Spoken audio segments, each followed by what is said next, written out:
In this series of videos, I'm going to describe the structure of the universe from a different perspective. And over the course of these videos, I'm going to show how matter, time and consciousness are related. So this first video, I provide some background on the relationship between energy and matter. Now, the ancient Greeks had 4 elements. They called these earth, air, fire and water. And all matter, so they said, was made up from these elements. Nowadays, of course, scientists treat this with some contempt and have determined that matter is made up from elements that are distinct in their atomic construction. However, this really only accounts for matter. If we were to pick out the distinct non-interchangeable components of the universe, a more accurate one would be to separate into matter, energy, time and consciousness. So in these videos, I'm going to show how these are all related. The relationship between matter and energy is well known. How they relate to time and consciousness is less so. So first of all, let's have a look at the structure of matter. It used to be thought that if we keep dividing something until we get to the smallest possible particle, we reach the atom, which was considered to be the smallest unit into which matter could be divided. And it wasn't until the end of the 19th century and early 20th century that it was found that atoms were made up of other smaller particles, which were called electrons, protons and neutrons. It's now known that an atom consists of a central nucleus, which contains protons and usually neutrons and electrons that revolve around a nucleus.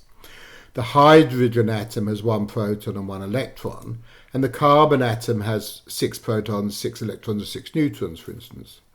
Heavy hydrogen, known as deuterium, has an additional neutron.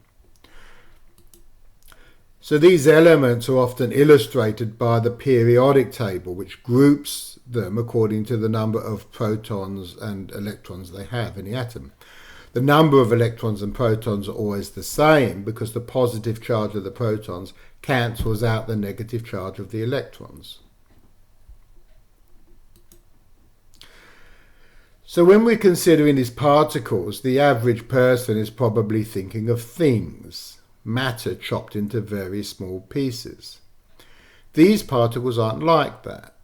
They are units of energy.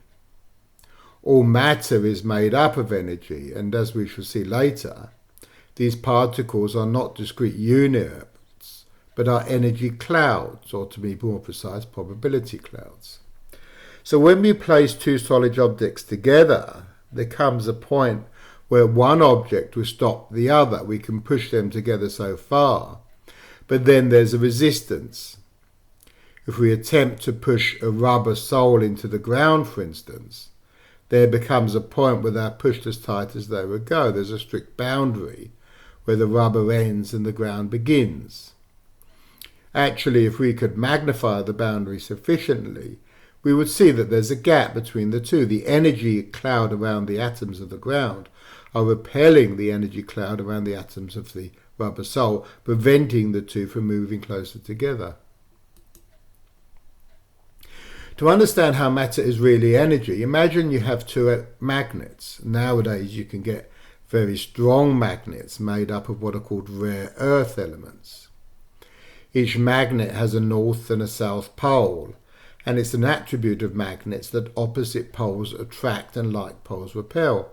So if we try to push the 2 north poles together, there's an extreme resistance. It's worth noting that the nucleus there are protons with a positive charge bundled together. So we might ask ourselves, why don't the protons, if they've all got the same charge, simply repel each other? Now, if we consider our 2 magnets, but instead of pushing them together, we put an inert piece of unmagnetized iron between them, the inert metal takes on an inherited magnetism and becomes magnetized as shown in the diagram. The result is that the magnets attract each other. So the neutrons in a nucleus perform the same function. The relationship between matter and energy is expressed in Einstein's famous equation, E equals mc squared, which describes the relationship between matter and energy. Well, let's have a look at this. Let's take 1 kilogram of water, which is 1 litre.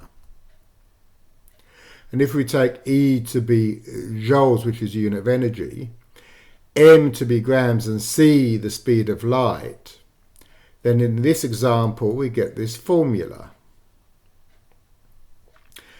And that's a lot of energy.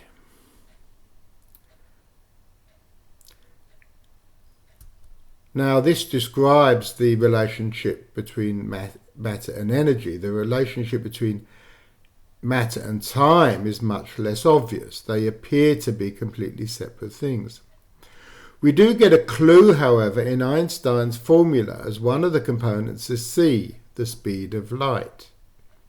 Speed is a function of distance and time, which raises the question, why should the amount of energy in matter be related to time?